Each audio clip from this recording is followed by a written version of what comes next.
Inspired by the life of the savvy and ambitious Colombian businesswoman Griselda Blanco comes a new Netflix original limited series. Griselda tells the story of a devoted mother who, with her lethal blend of charm and relentless savagery, creates one of the most powerful cartels in history. Witness Sofia Vergara's captivating transformation into the godmother of the underworld. Griselda, now streaming only on Netflix.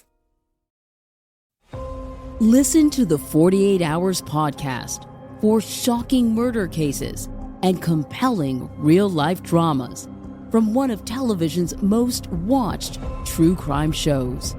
Go behind the scenes of each episode with award-winning CBS News correspondents and producers in Postmortem, a weekly deep dive. Listen to 48 Hours wherever you get your podcasts. Bare naked, bare naked, bare naked. ABCs.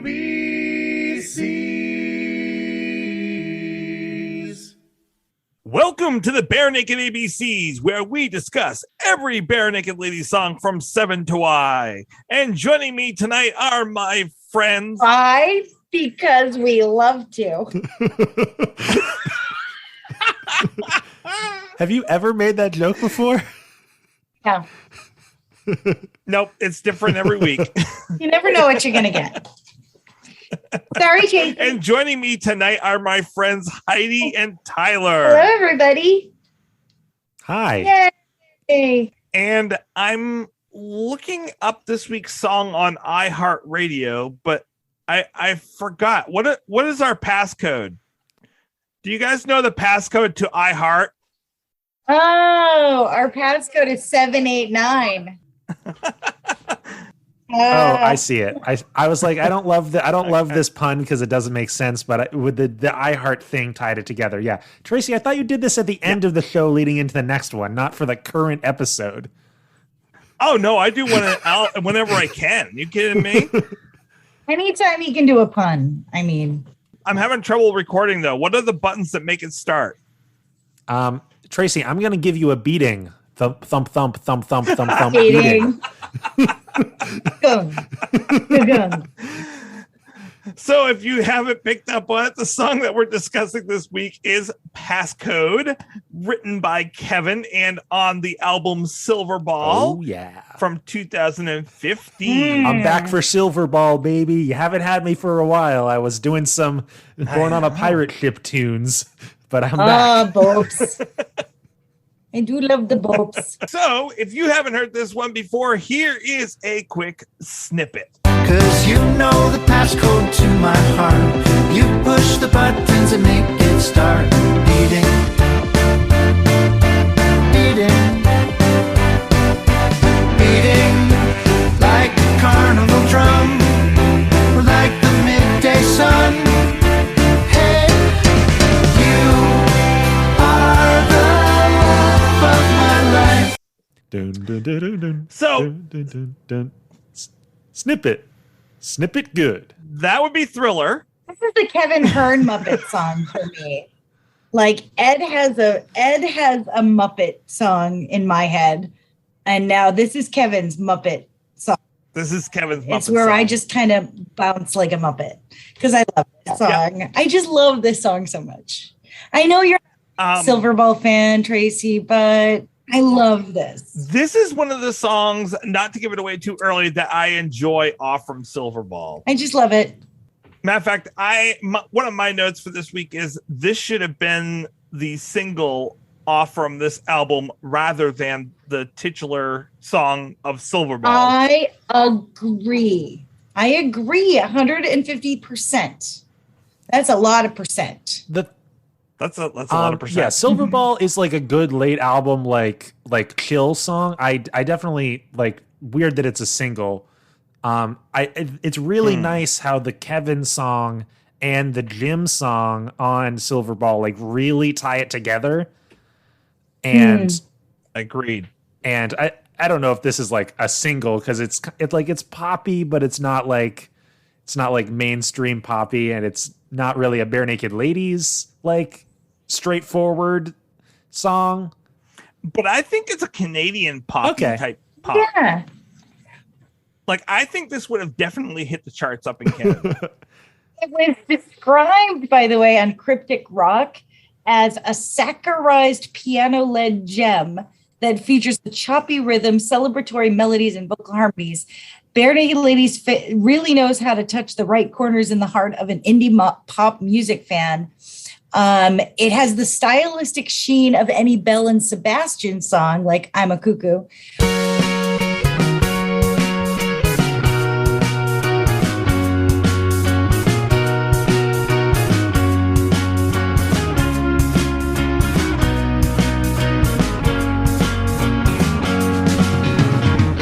Glad to see you. I had a funny dream and you were wearing funny shoes. You were going to a dance. You were dressed like a punk, but you were too young to remember. The bittersweet sentiments of a nightmare of you, Thumbelina. Sexual deviance, but Julian would never understand. And doesn't he know? But just because he hates her and he loves you, it doesn't mean that he has got a clue. And the carnivalesque predilection of Sufjan Stevens. Come on, feel the Illinois. In my infliction, entrepreneurial conditions take us to glory. I think about it now. Get our conversations, volume motivations, if you got the patience, celebrate the anxious, gather all creation, call it celebration for United Nations, put it to your head. Oh, great white city. I got to check that out. Come on. Oh my gosh. You just gave me so much work for this week's edit. And so he's combining Belle and Sebastian with Nightmare of You's Thumbelina and Sufjan Stevens' Come On, Feel the Illinois. I got to check those 3 songs out because I got to see if that holds true. Well, our listeners just did. I know. I thought that was a pretty good quote, like pretty good find there. Did you find that find?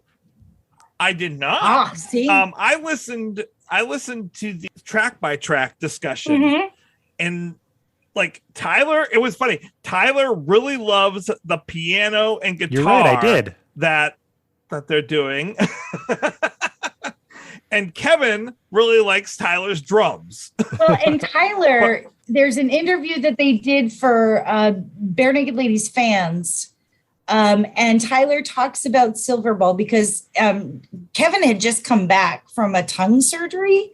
And so he'd been through some rough stuff. And so Tyler was it was mostly with Tyler just talking about how nice it was to have Kevin back and he was doing great.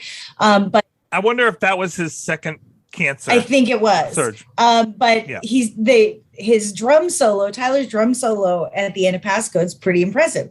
And especially one of the highlights of the song, yeah. I love it. And Tyler said that song, Kevin was like, why don't you do a little drum solo at the end? It's kind of a swing song. Kevin said he envisions Tony Bennett singing that song. That swing big band is in there. And I was thankful for Kev saying, hey, Ty, why don't you do a little solo there? I was like, okay, I will do what I can. So Tyler just is such a happy guy.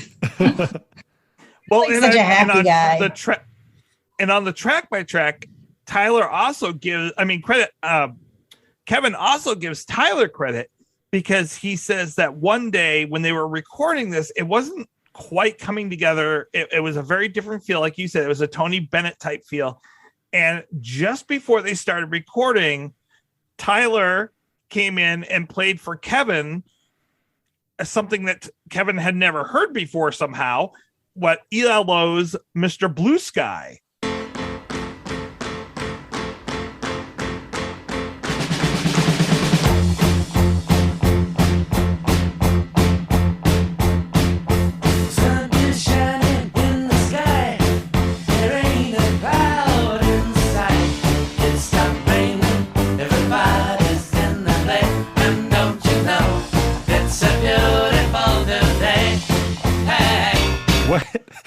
One of my all-time favorite songs ever. And so I totally get it. Yeah. You're telling me Yeah, it totally You're telling me makes sense. Kevin Hearn is not is not an ELO fan? I was shocked. I mean, who has not? First of all, who has not heard Mr. Blue Sky? Second of all, Because the opening of Mr. Blue Sky is almost exactly the same as Passcode. well, that's no. why. Here's Kevin heard it and he's like, I've got to incorporate this. Dude. Except Passcode would do well to add a cowbell. All I'm thinking. Here's what I need to say. Ding, ding, ding, ding. Kevin is just like not he's just like not on the pop side of ELO, but like he just wants those weird songs like Telephone Line and Overture 1184 or whatever. Like Oh my gosh, I just picked up an ELO album the other day that it is insane as a band director and as an instrumental teacher. It's ELO playing a version of Pictures at an Exhibition by Mussorgsky. But if you don't know Modest Mussorgsky, it's a suite of song, or it's a suite of pieces that are inspired by works of art. And I have yet to listen to the album, but I bought it. I bought the vinyl going, I cannot wait to hear this. Speaking of ELO, they branched out apparently. Kevin could like be in ELO, like his voice kind of matches up like that. Yeah, I especially in the background, I can totally see him doing a harmony in there. Here's my question. How many Kevin songs exist on Bare Naked Ladies records, not solo songs, before this one on Silverball? Oh my god! I don't know if there are any on Grinning Streak or on All in Good Time, and so the only one I can think of from a mainstream B&L record is Hidden Sun at the end of Tonight Is the Night I Fell Asleep at the Wheel, which is brilliant. Yeah, but that's the only Kevin song I'm aware of, except for in Bare Naked Ladies Are Me, the one that Steven sings. Sound of Your Voice, he wrote, but he didn't sing it. Well, and of course, if you have the Snack Time. Yeah, I forgot about that. Yeah, I don't think so, because most of the time he was doing his work with Thin Buckle, and yeah, so I don't know. That's a really good question. I don't believe there is one. Oh wait, Born Human. So there's no songs on Maroon, but Born Human was written in that time period. That's right. But it did not make Maroon. That's not my favorite song of his though. Born Human. I like Raised as by we discussed on Wolves. that song. I like the Thin Buckle version much better than the B&L version. Yeah, I agree. On Bare Naked Ladies Are Me, we have him writing Vanishing. Oh, yeah. That's right. And that's the only one on that. And he sings that one, too. He also co-wrote Adrift. And he sings on Adrift, too, yeah. But now, as later albums are coming out, he's getting so much more. Oh, he's getting much more. Detour to Force started off a few. On Bare Naked Ladies Are Men. He started off the album. That's with Serendipity. Oh, that's right. I'm trying to hear these in my head as I go down through them. Another Spin is later on the album. And then when I forgot Everything to Everyone. I don't think he has any songs on that though. I don't think he does. Like, I'm going through it. I don't see any that are Kevin on Everything to Everyone. And then of course he has quite a few on All in Good Time, because that's when he started to take more of a front role. I want to say, I can't read these because the writing is so small. It was just interesting for me because I kind of skipped those kind of middle couple albums in my Bare Naked Ladies listening. So this is one of the first songs that I ever heard that was like, this is a Kevin Hearn song. Oh yeah. And it doesn't feel like, well, it does feel Kevin-y, but it also like, I don't know, I guess after Steven left the group, he became the more cerebral one. And this is a slightly more just kind of straightforward poppy song. So, well, and it's a straightforward love song, as they said on the track by track. Like they don't, Tyler goes, we don't have any straightforward love songs. It's great. How do you guys feel about the theme of this? I guess we don't necessarily have to jump into talking about the lyrics, but the theme of the song being like your phone passcode and like technology. Well, I mean, we got a kind of a technology theme going on this album anyways. So I guess that kind of duct tape, cell phones, pinball machines. Yeah. Baking cakes. Baking cake's not easy. No, it's not. We'll discuss that in 2 weeks. I find it interesting that we have this song on the same album that we have Kevin's other song, Toe to Toe, which is a very unharmonious song in terms of the lyrics and what's going on, versus this is a very happy, upbeat love song.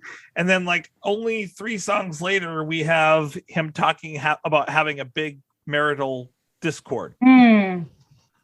But it did say he did state that he had been working on this song for quite some time and had just come back to it. So, you know, maybe he wrote it back in all good time period of time. But it wasn't the time for this straightforward love song.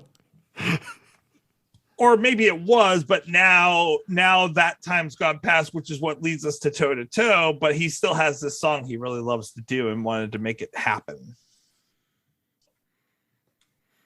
The best Kevin song is probably Township of King, though. Ooh,